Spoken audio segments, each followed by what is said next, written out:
नमस्कार दोस्तों, स्वागत है आप सब लोगों का आरपीएससी एग्ज़ाम्स यूट्यूब चैनल पर। प्यारे साथियों, मनोविज्ञान का मॉडल पेपर नंबर 5 आज करेंगे और बिल्कुल ये सीरीज़ जो है वो आपको निश्चित सफलता की ओर लेकर के जाएगी। क्योंकि देखिए बिल्कुल परीक्षा पैटर्न के हिसाब से नया जो अपना सिलेबस आया है उसके हिसाब से नए टॉपिक्स ऐड किए गए, उनके भी प्रश्न जो है वो इस सीरीज़ में शामिल हैं। 4 पेपर इस सीरीज़ में मैं ले चुका हूँ, आपके बहुत अच्छा आपको रिस्पॉन्स रहा है और बहुत ही फ़ायदा भी आपको मिला होगा। आज का जो पेपर है आपका वो तथ्यात्मक रहेगा और 500 यूनिट के प्रश्न हैं इसमें, और तथ्यात्मक प्रश्नों को थोड़ा ज़्यादा लेने की कोशिश की गई है क्योंकि तथ्यात्मक पेपर भी आ सकता है निश्चित रूप से, और तथ्यात्मक प्रश्न आएंगे तो ये पेपर थोड़ा सा आपका तथ्यात्मक रहेगा। ठीक है, चलिए, अगर आपको अच्छा लगे तो ज़रूर से ज़रूर लाइक करें। अपन आगे पेपर तथ्यात्मक के अलावा आपके सरल कठिन स्तर के मिक्स पेपर भी लेकर के आएंगे। बहुत अच्छे अच्छे पेपर मैं आपके लिए आगे भी लेकर के आता रहूँगा। चलिए, पहला प्रश्न है मित्रों कि प्रथम मनोवैज्ञानिक प्रयोगशाला की स्थापना कब वह कहाँ स्थापित की गई। तो ये 1879 में लिपजिंग नगर में की गई साथियों, विलियम वुंट के द्वारा। तो ऑप्शन नंबर ए सही रहेगा। वर्तमान में इसको कार्ल मार्क्स विश्वविद्यालय के नाम से जानते हैं। 1879 लिपजिंग नगर में जो वो प्रथम मनोविज्ञान प्रयोगशाला की स्थापना की गई विलियम वुंट के द्वारा। चलिए, दूसरा आपका प्रश्न मित्रों, सिगमंड फ्राइड के अनुसार मन का सबसे बड़ा अंश कौन सा है? चेतन, अचेतन, अवचेतन या इनमें से कोई नहीं। तो सबसे बड़ा जो भाग बताया है वो बताया मित्रों अचेतन मन को। चेतन मन को 1/10 भाग और अचेतन मन को 9/10 भाग, और बिल्कुल बर्फ के एक गोले की तरह बताया जिसमें एक जो सिंगल लाइन है इसको इन्होंने अवचेतन बोला है। ऊपर का ये भाग आपका चेतन हो गया, नीचे आपका अचेतन मन हो गया। इस प्रकार से इन्होंने व्याख्या इसकी की है। तो सबसे बड़ा भाग आपका अचेतन मन को बताया है, जिसको साथियों दमित इच्छाओं का भंडार भी बोलते हैं। अचेतन जो मन होता है उसको क्या बोलते हैं? दमित इच्छाओं का भंडार भी साथियों कहा जाता है। चेतन मन जो है उसका संबंध वास्तविकता से होता है, और अर्धचेतन या अवचेतन जो उसमें मतलब जो चीज़ें अपन भूल जाते हैं, जैसे अपन ने कल ही किसी का नाम जो किसी के बारे में बात की हो और उसको अपन आज भूल गए, या फिर दिमाग में है लेकिन बोला नहीं जा रहा है, या दिमाग में मतलब सकल ध्यान में है लेकिन नाम दिमाग में नहीं आ पा रहा है, जबान पे नहीं आ पा रहा है, तो वो आपका अर्धचेतन मन में चला गया। तो इस प्रकार यहाँ पे ऑप्शन नंबर 2 सही रहेगा। और देखिए मित्रों, जिन प्रश्नों में आवश्यकता होती है एक्सप्लेनेशन की, मैं वही एक्सप्लेनेशन करूँगा क्योंकि बहुत ज़्यादा समय वरना पेपर में लग जाएगा। देखिए, प्रथम शिक्षा मनोवैज्ञानिक किसे माना गया है? तो प्रथम शैक्षिक मनोवैज्ञानिक सब लोगों को पता है किसको मानते हैं, थॉर्नडाइक को मानते हैं। तो ऑप्शन है डी इसका आंसर जो वो रहेगा। चलिए, अगला प्रश्न, बुद्धि का तरल मोजेक मॉडल किसने दिया था? तरल मोजेक मॉडल भी बोलते हैं इसको, तरल ठोस बुद्धि, ठोस व तरल बुद्धि का सिद्धांत। ठीक है, इस नाम से भी जानते हैं। तो निश्चित ही किसने दिया है साथियों? गिलफोर्ड ने नहीं दिया, थ्रस्टन ने भी नहीं दिया, स्पीयरमैन ने भी नहीं दिया। ठीक है, स्पीयरमैन ने तो एक तत्व द्वितत्व सिद्धांत दिए थे, और थ्रस्टन ने आपके समूह तत्व सिद्धांत दिया, गिलफोर्ड ने त्रिआयामी सिद्धांत आपका दिया बुद्धि का।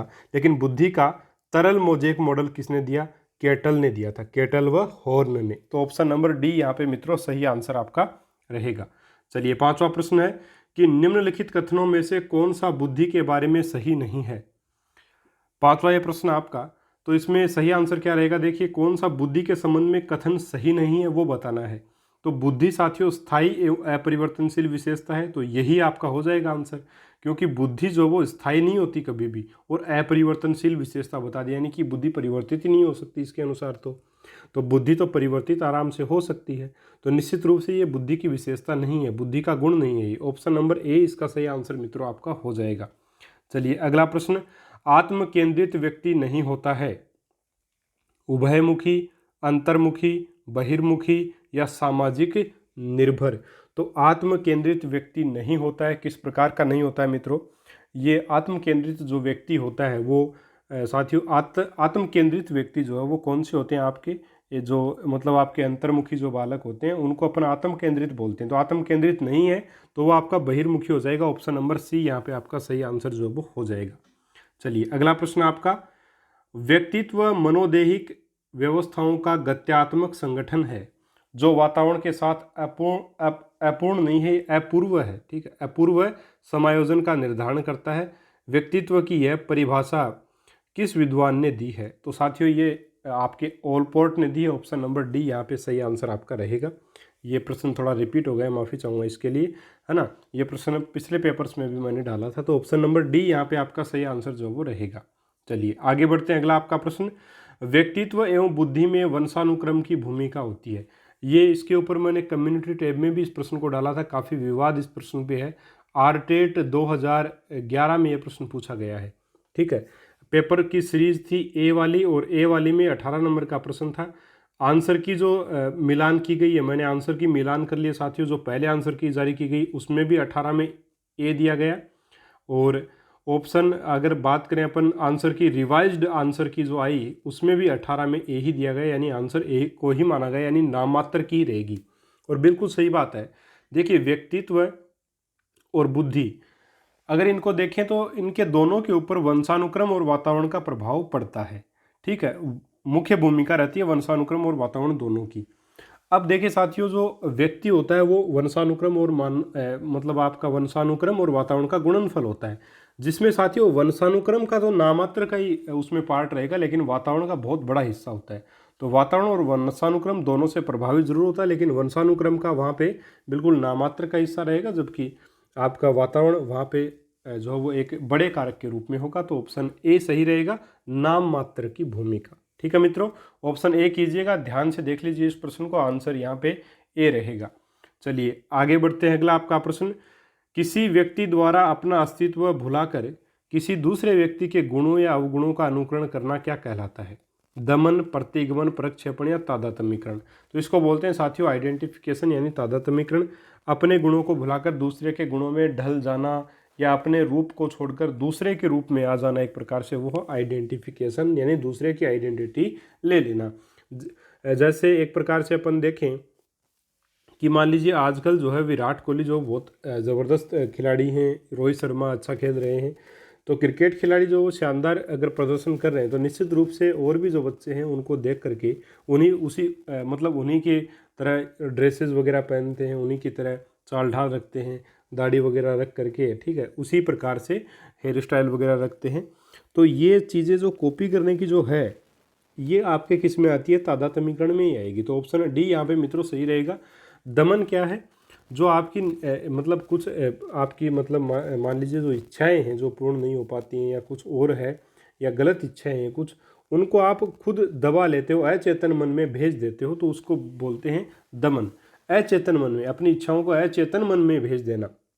प्रतिगमन क्या होता है? यानी कि बच्चे की तरह व्यवहार करने लग जाना। जैसे एक सिंपल सा एग्जाम्पल अपन लेते हैं हमेशा, कि एक लड़की जो है वो अपने पीहर में जा कर के माँ की गोद में सर रख करके जो सो जाती है, लेट जाती है, ठीक है। तो ये क्या प्रतिगमन है? बच्चे की तरह व्यवहार करना। फिर अब प्रक्षेपण।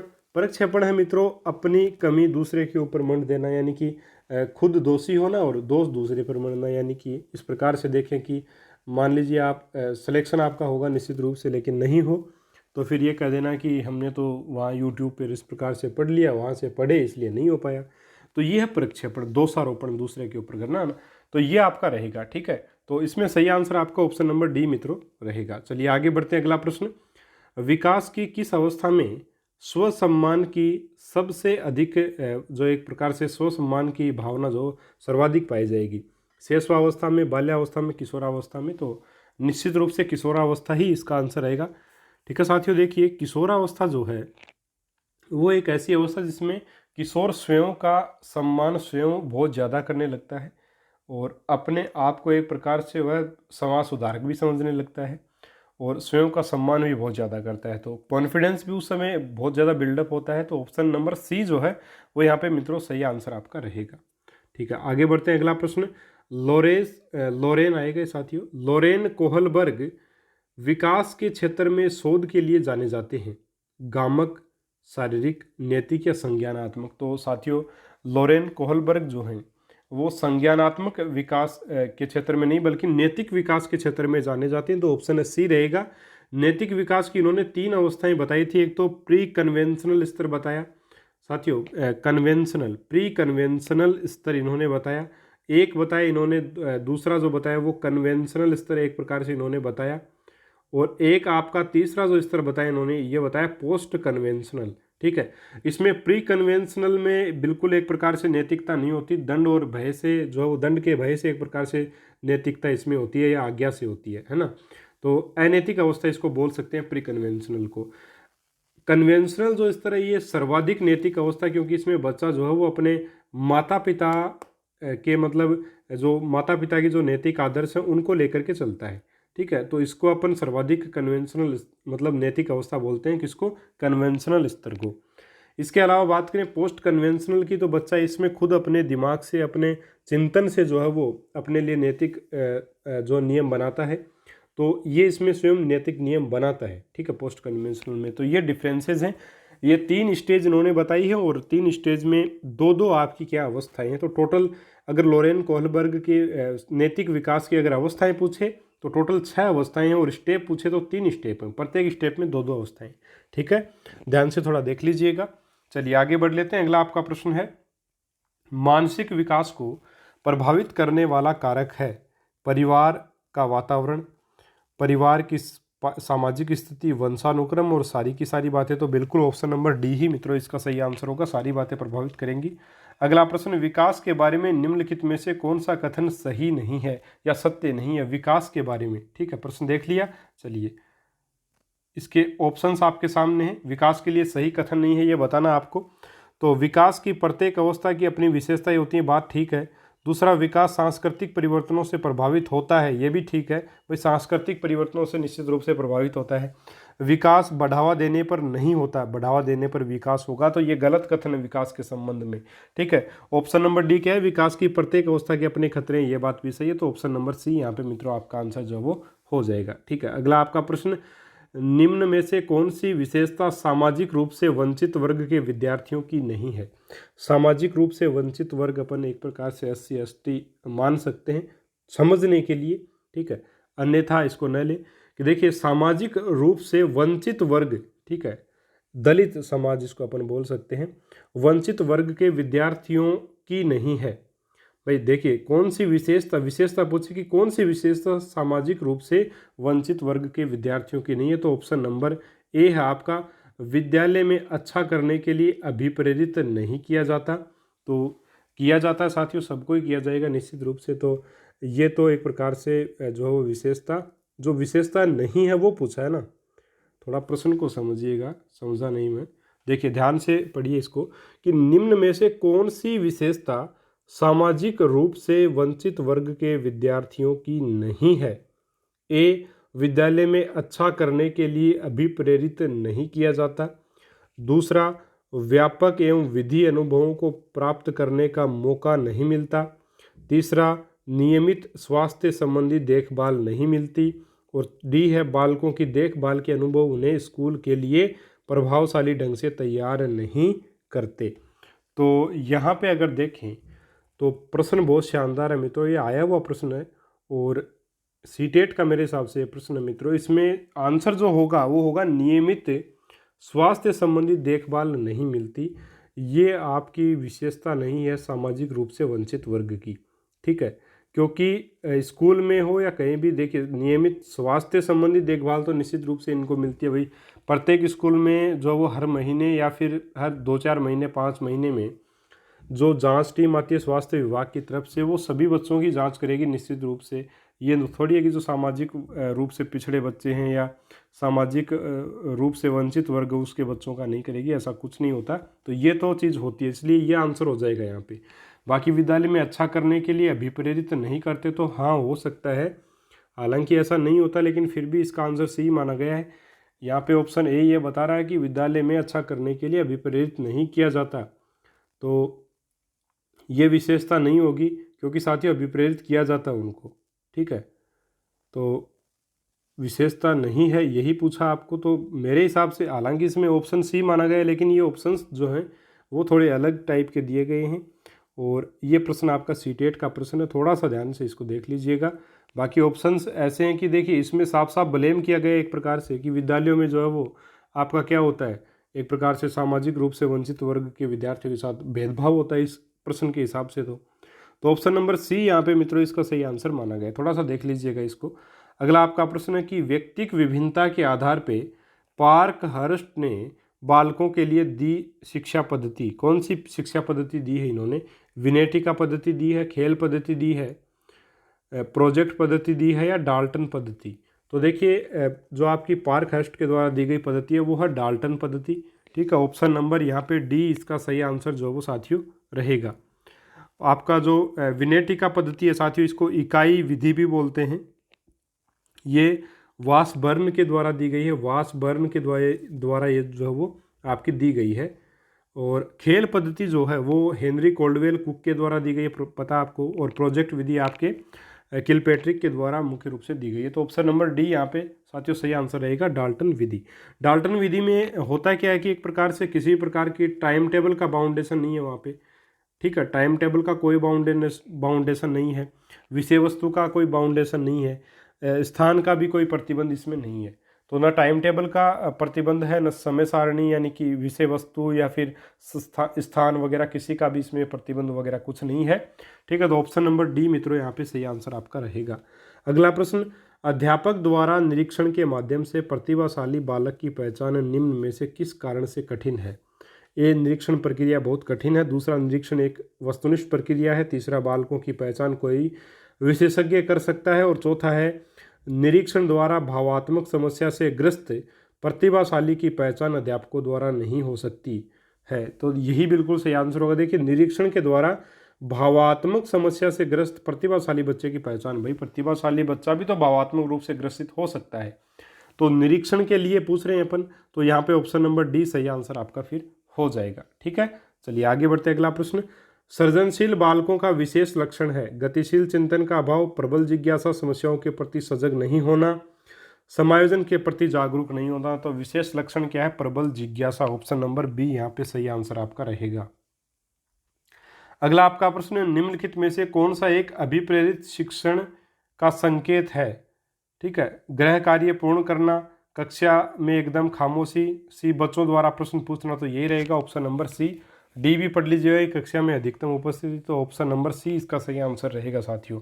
अगर एक प्रकार से कौन सा अभिप्रेरित शिक्षण का संकेत यानी बहुत अच्छे शिक्षण का संकेत अगर पूछें तो वो है बच्चों द्वारा प्रश्न पूछना, जिसमें बच्चों को प्रेरित किया जा रहा है बार बार कि आप प्रश्न पूछो बेटा अगर आपको समझ में नहीं आया, तो ये शिक्षण की टेक्निक अच्छी रहेगी। तो ऑप्शन नंबर सी इसका आंसर जो वो रहेगा। और यही आपके अभिप्रेरित यानी कि शिक्षण के दौरान, पढ़ाई के दौरान बच्चे प्रश्न पूछ सकें। ठीक है, यही होता है अभिप्रेरित शिक्षण, और इसमें ऑप्शन नंबर सी रहेगा, बच्चों द्वारा प्रश्न पूछना। अगला प्रश्न, अधिगम तक पहुंचने के लिए राजमार्ग सबको पता है, अभिप्रेरणा को कहा जाता है, तो ऑप्शन नंबर डी सही हो जाएगा। अगला आपका प्रश्न मित्र कि जिस प्रक्रिया में व्यक्ति दूसरों के व्यवहार को देखकर सीखता है न कि प्रत्यक्ष अनुभव को कहा जाता है, सामाजिक अधिगम, तो दूसरा है प्रायोगिक अधिगम, तीसरा है अनुबंधन, और चौथा है आकस्मिक अधिगम। तो प्यारे साथियों, एक प्रकार से इसमें दोहरा के नहीं सीखा जा रहा है ना, दोहरा कर नहीं, देख कर नहीं सीखा जा रहा। प्रत्यक्ष अनुभव को मतलब जिस प्रक्रिया में व्यक्ति दूसरों के व्यवहार को देख कर सीखता है, देख कर सीखता है यही बोला गया है। तो देख कर अगर सीखेगा तो क्या रहेगा आपका, प्रत्यक्ष अनुभवों से नहीं सीखा जा रहा ना, न कि प्रत्यक्ष अनुभवों को कहा जाता है। तो मित्रों इसका आंसर क्या रहेगा आपका, सामाजिक अधिगम रहेगा। देखकर सीख रहा है, निश्चित रूप से समाज में देखकर सीखेगा, तो ऑप्शन नंबर ए ही मित्रों इसका आंसर जो वो रहेगा। अगला प्रश्न, सीखने की प्रथम अवस्था में सीखने की गति होती है तेज, धीमी, सामान्य या सबसे कम। तो सीखने की प्रथम अवस्था में सीखने की जो गति होती है साथियों वो क्या होती है आपकी, तेज होती है। बहुत जगह धीमी दे रखी है, धीमी नहीं होगा, तेज होगा इसका आंसर। देखिए हम लोग जानते हैं कि जो सीखने की जो गति है उसके संदर्भ में आपके जॉन डीवी हैं, गेट्स हैं, थॉर्नडाइक हैं, जो शिक्षा शास्त्री है, थॉर्नडाइक भी, जॉन डीवी भी।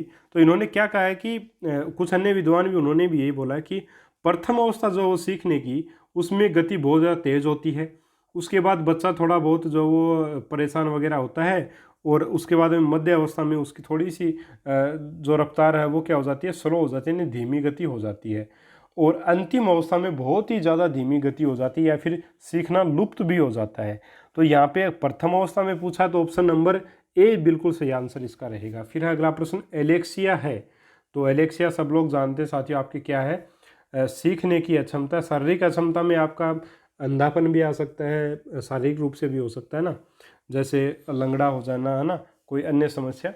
और पढ़ने की अक्षमता सब लोग जानते हैं कि डिसलेक्सिया इसको बोला जाता है, पढ़ने की क्षमता को। और लेखन विकृति या लिखने की अक्षमता जो है उसको डिसग्राफिया कहा जाता है। तो ऑप्शन सी सही रहेगा। और सीखने की अक्षमता एलेक्सिया बोलते हैं, और एलेक्सिया जो है वो पढ़ने से संबंधित है साथियों। आपका वैसे पढ़ने से संबंधित है, लेकिन यहाँ पे ऑप्शंस को देखें तो ऑप्शन नंबर सी बिल्कुल सही इसका आंसर होगा, सीखने की अक्षमता। चलिए आगे बढ़ते हैं। अगला प्रश्न, सतत एवं व्यापक मूल्यांकन का प्रमुख उद्देश्य है गुणात्मक, निदानात्मक, परिमाणात्मक या उपरोक्त। तो सभी तो सारे ही रहेंगे, इसमें तो गुणात्मक मूल्यांकन भी आएगा, निदानात्मक भी आएगा, उपचारात्मक, परिमाणात्मक, उपलब्धि परीक्षण, सब कुछ इसी में आएगा। तो ऑप्शन नंबर डी मित्रों यहाँ पे आपका आंसर हो जाएगा। चलिए अगला प्रश्न आपका, अधिगम निर्योग्यता वाले शिक्षार्थियों द्वारा एक पूर्ण और उत्पादक जीवन जीने के अवसरों को बढ़ाने का सबसे सही तरीका है। ए, बच्चों को अपने लक्ष्यों का निर्धारण करने के लिए प्रोत्साहित करना। दूसरा, विविध कौशलों और युक्तियों का शिक्षण करना जिसे सभी संदर्भों में लागू किया जा सकता है। तीसरा है, इस तरह के शिक्षार्थियों से उच्च अपेक्षाओं को बनाए रखना। और डी ऑप्शन है, इस तरह के शिक्षार्थी की कमजोरियों पर ध्यान केंद्रित करना। तो प्यारे साथियों, इस प्रश्न का आपका आंसर क्या हो जाएगा? देखिए प्रश्न क्या था कि अधिगम निर्योग्यता वाले शिक्षार्थियों द्वारा एक पूर्ण और उत्पादन जीवन जीने के अवसरों को बढ़ाने का सबसे अच्छा तरीका क्या है, सही तरीका क्या है? वो है विभिन्न कौशलों और युक्तियों का शिक्षण उन्हें करवाना, ठीक है, जिसे सभी संदर्भों में लागू किया जा सकता है। ये ऑप्शन इसका सही होगा, बी आंसर रहेगा। चलिए 25वां प्रश्न है कि एक कक्षा में विद्यार्थियों की रुचि बनाए रखने के लिए शिक्षक को करना चाहिए, चर्चा करनी चाहिए, कहानी सुनाना या प्रश्न पूछना या श्यामपट्ट का प्रयोग करना। तो ऑप्शन सी रहेगा, प्रश्न पूछना। अगर शिक्षक प्रश्न पूछता रहेगा, बच्चे जो वो जुड़े रहेंगे शिक्षक से, रुचि बच्चों की जगी रहेगी, है ना। तो ऑप्शन नंबर सी मित्रों यहाँ पे आपका आंसर जो वो हो जाएगा, ठीक है। चलिए आगे बढ़ते हैं। अगला आपका प्रश्न, भारत में शिक्षा का अधिकार 2009 में निर्दिष्ट किया गया है कि कक्षा 1 से 5वीं तक यदि प्रवेश दिए गए, ठीक है, प्रवेश दिए गए विद्यार्थियों की संख्या 200 से अधिक है तो विद्यार्थी अध्यापक अनुपात क्या होगा? 1 से 5 की बात की जा रही है, 200 से ज़्यादा बच्चे हैं तो क्या होगा? तो साथियों 200 से ज़्यादा बच्चे होने पर, 200 से ज़्यादा साथियों बच्चे होने पर आपके 40:1 हो जाता है। वो पहली से 5वीं तक की बात कर रहे हैं। तो देखिए 200 से अगर कम कम बच्चे हैं तब 200 से कम हैं तब तो क्या होगा आपका? 200 से कम होने पर 30:1 होता है, ठीक है। ये 200 से आपका कम होगा, 200 से कम, पहली से 5वीं की बात कर रहा हूँ, 200 से कम बच्चे हैं तो 30:1 का रेशियो होगा आपका भाई, जहाँ पे विद्यार्थी 30 और आपके टीचर्स जो हैं वो आपके कितने हो जाएंगे? 1 हो जाएगा। और 200 से ज़्यादा होने पर 40:1 का रेशियो रहेगा। अगर 6 से 8 की बात करूँ मैं तो स्टूडेंट टीचर रेशियो क्या होता है? 35:1 का होता है सामान्य स्थिति में। और बच्चे अगर 100 से अधिक चले गए, 100 से ज़्यादा जाते ही क्या हो जाएगा? 40:1 का रेशियो वहाँ पर भी हो जाएगा। तो ये आपको थोड़ा ध्यान में रखना है, आरटी 2009 से संबंधित है, बहुत ही महत्वपूर्ण प्रश्न है, बनता है बहुत ज़्यादा बार। तो ऑप्शन नंबर प्यारे साथियों कौन सा सही होगा? ऑप्शन बी यहाँ पे आपका सही आंसर जो वो रहेगा। चलिए आगे बढ़ते हैं। 27वां अपना प्रश्न है कि राष्ट्रीय पाठ्यचर्या की रूपरेखा 2005 के आधारभूत सिद्धांतों में निम्नलिखित में से कौन सा सम्मिलित नहीं है? ए, ज्ञान को वास्तविक जीवन से जोड़ना। बी, रटंत प्रणाली को महत्व न देना। सी, अच्छी बाह्य परीक्षाओं का आयोजन करना। और डी है, पुस्तकों से इतर ज्ञान प्राप्त करना। तो सम्मिलित नहीं है वो पूछा अपने को आधारभूत सिद्धांतों में, एनसीएफ 2005 के सिद्धांतों में क्या शामिल नहीं है? तो मित्रों इसका आंसर रहेगा ऑप्शन नंबर सी, अच्छी बाह्य परीक्षाओं का आयोजन करना, ठीक है। ये इसमें शामिल नहीं है एनसीएफ 2005 में। बाकी ज्ञान को वास्तविक जीवन से जोड़ना ये भी शामिल है, रटन प्रणाली को महत्व न देना ये भी शामिल है, और पुस्तकों से इतर ज्ञान प्राप्त करना यानी कि पुस्तकों के अलावा भी पढ़ना, ठीक है। तो ऑप्शन नंबर सी ही बचा और वही आपका सही आंसर रहेगा कि अच्छी बाह्य परीक्षाओं का आयोजन करना। तो मतलब एक प्रकार से बाह्य परीक्षाओं की तो इन्होंने विरोधी, बोर्ड परीक्षाओं का तो इन्होंने एक प्रकार से विरोधी किया था। तो ऑप्शन नंबर सी ही यहाँ पे सही आंसर आपका बनेगा। चलिए अगला प्रश्न, निर्माणात्मक मूल्यांकन का उद्देश्य क्या है? विद्यार्थियों की समझ का पता लगाना, अध्यापक के उद्देश्यों की पूर्ति का पता लगाना। सी है ग्रेडिंग प्रदान करना। और डी है प्रगति पर गौर करना और उपचारात्मक अनुदेशन की योजना बनाना। अब प्यारे साथियों देखिए, निर्माणात्मक मूल्यांकन जो उसके लिए पता है कि अपने को विद्यार्थियों की जो समझ बनी है वो कितनी बनी, इस चीज़ का पता लगाते हैं। भाई ये कभी भी हो सकता है, निर्माणात्मक मूल्यांकन तो पाठ के बीच में भी हो सकता है इसको, ठीक है, कभी भी इसको किया जा सकता है। तो रचनात्मक मूल्यांकन भी अपने इसको बोलते हैं, निर्माणात्मक मूल्यांकन को ही बोलते हैं। तो साथियों ये कभी भी किया जा सकता है विद्यार्थी की समझ, यानी कि विद्यार्थी ने कितना सीखा इसको जानने के लिए। लेकिन यहाँ पे जो ऑप्शन नंबर डी है ये बिल्कुल सही रहेगा। क्यों? देखिए, प्रगति पर गौर करना, यानी कि इसमें तो ये विद्यार्थी की समझ आ गई। एवं उपचारात्मक अनुदेशन की योजना बनाना, मतलब प्रगति पर गौर किया, कमी मिली अपने को, तो अपन क्या करेंगे, उपचारात्मक, उसका उपचार करने की कोशिश करेंगे, तो उपचारात्मक अनुदेशन की योजना अपन फिर बनाएंगे। तो ये सारे के सारे निर्माणात्मक मूल्यांकन के उद्देश्य रहेंगे। तो इसमें ऑप्शन नंबर डी जो है वो मित्रों बिल्कुल सही आंसर आपका रहेगा। चलिए आगे बढ़ते हैं। अगला आपका प्रश्न, अगर व्यक्ति चित्र बनाकर समायोजन स्थापित करता है तो यह किस प्रकार का समायोजन होता है? कुसमायोजन है, स्थापन समायोजन है, मानसिक मनोरचना समायोजन है या रचनात्मक समायोजन है? तो साथियों चित्र बनाकर अगर समायोजन कर रहा है तो वो आपका रचनात्मक समायोजन, रचना करके कर रहा है। ऑप्शन नंबर डी सही होगा। अगला आपका प्रश्न है, हाँ जी, अगला प्रश्न, एनसीईआरटी उदयपुर द्वारा सीखने के प्रतिफल निर्धारित किए गए शैक्षणिक सत्र 2017-18 में, दूसरा शैक्षणिक सत्र 2018-19 में, तीसरा शैक्षणिक सत्र 2016-17 में, और चौथा है शैक्षणिक सत्र 2019-20 में। तो आपकी SIERT, NCERT नहीं, SIERT जो कि राजस्थान में टीचर्स को जो ट्रेनिंग देने का कार्य करते हैं ये, तो SIERT उदयपुर द्वारा सीखने के प्रतिफल कब निर्धारित किए गए? तो साथियों ये शैक्षणिक सत्र 2017-18 से जो है वो निर्धारित किए गए थे। तो ऑप्शन नंबर ए जो है वो इसका बिल्कुल सही आंसर आपका रहेगा। उम्मीद है साथियों आपके ये 30 जो प्रश्न मैंने आपको दिए हैं, इन 30 में से आपके 27-28 प्रश्न जरूर सही हुए होंगे।